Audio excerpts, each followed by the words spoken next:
Assalamualaikum warahmatullahi wabarakatuh.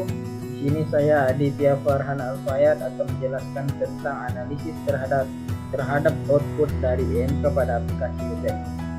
Nah, yang pertama, Gojek ditulis bergaya sebagai Gojek. Sebelumnya ditulis Go Street Jack. Merupakan sebuah perusahaan teknologi asal Indonesia yang melayani angkutan melalui jasa ojek. Perusahaan ini didirikan pada tahun 2009 di Jakarta oleh Nadiem Makarim. Saat ini, Gojek telah tersedia di 50 kota Indonesia. Hingga bulan Juni 2016, aplikasi Gojek sudah diunduh sebanyak hampir 10 juta kali di Google Play pada sistem operasi Android dan telah tersedia di App Store juga. Gojek juga mempunyai layanan pembayaran digital yang bernama GoPay. Selain di Indonesia, layanan Gojek ini telah tersedia di Vietnam dan Singapura. Kemudian kita akan menjelaskan tentang elemen interface usability atau kegunaannya. Kemudahan navigasi. Gojek memiliki struktur navigasi yang jelas dengan menu utama yang mencakup layanan utama seperti GoRide, GoCar, GoFood, dan lainnya. Ini memudahkan pengguna untuk menemukan layanan yang mereka butuhkan. Konsistensi dan standar.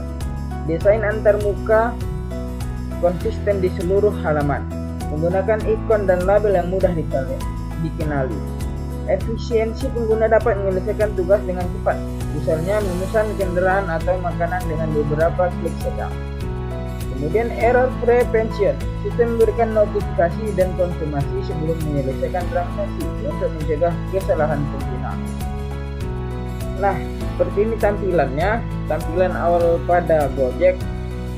Pertama, akses cepat layanan populer. Layanan yang paling sering digunakan biasanya ditempatkan di bagian atas halaman beranda, sehingga pengguna dapat mengaksesnya dengan cepat tanpa perlu menggulir layar terlalu jauh.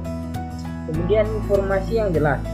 Setiap layanan yang dilengkapi dengan informasi yang jelas dan ringkas seperti estimasi biaya, waktu kedatangan, dan detail pesanan ini membantu pengguna membuat keputusan yang cepat.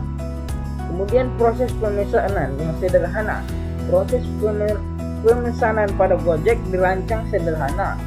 Mungkin misalnya untuk memesan GoRide, pengguna hanya memerlukan memasukkan lokasi penjemputan dan tujuan, kemudian memilih opsi yang diinginkan.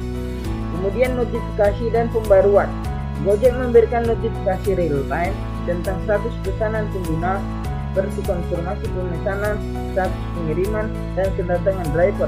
Hal ini membantu pengguna tetap terinformasi tanpa harus terus membuka aplikasi. Kemudian integrasi pembayaran. Gojek menawarkan berbagai opsi pembayaran termasuk GoPay yang memudahkan transaksi tanpa uang tunai. Pengguna dapat memisah GoPay, lihat riwayat transaksi, dan mendapatkan penawaran atau diskon. Kemudian selanjutnya elemen interface visualization atau visualisasi. Desain estetis dan minimalis. Desain Gojek menggunakan palet warna yang konsisten dengan merek mereka, dengan penggunaan warna hijau yang menonjol dan latar belakang yang bersih. Hierarki visual, informasi disusun dengan baik, dengan penggunaan ukuran font dan warna untuk menekankan elemen penting seperti tombol order atau service. Keterbacaan. Teks dan ikon pada website Gojek mudah dibaca dengan kontras yang cukup antara teks dan latar belakang. Kemudian ini tampilan pengiklanannya. Kemudian ini kita masuk ke elemen interface fungsional. Fungsinya yang pertama responsif. Website Gojek responsif dan dapat diakses dari berbagai perangkat, baik desktop maupun mobile. Kemudian yang kedua, integrasi layanan. Gojek mengintegrasi berbagai layanan dalam satu platform, memungkinkan pengguna untuk mengakses berbagai layanan seperti transportasi, pengiriman makanan, dan lainnya dengan mudah. Kemudian yang ketiga, keandalan. Fungsi pencarian dan pemesanan berjalan dengan lancar tanpa banyak lag atau kesalahan. Kemudian masuk elemen interface aksesibilitas. Aksesibilitas untuk penyandang disabilitas. Website Gojek menyediakan beberapa fitur aksesibilitas seperti teks alternatif untuk gambar, namun bisa ditingkatkan lebih lanjut dengan fitur seperti pembaca layar dan navigasi keyboard.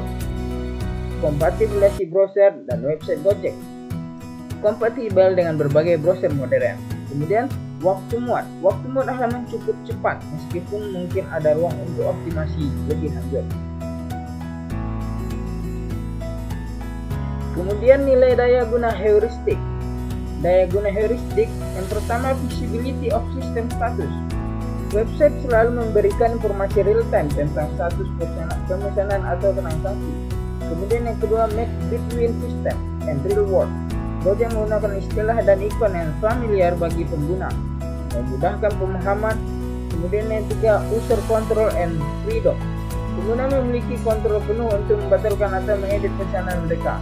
Kemudian yang keempat, konsistensi and standar. Konsistensi dalam penggunaan warna, font, dan tata letak membuat navigasi lebih intuitif. Kemudian yang kelima, error recognition. Diagnosis and recovery system memberikan pesanan kesalahan yang jelas dan instruksi untuk pemulihan. Terima kasih atas perhatiannya. Mungkin itu saja penjelasan dari saya tentang IMK pada aplikasi Gojek. Sekian, terima kasih. Assalamualaikum warahmatullahi wabarakatuh.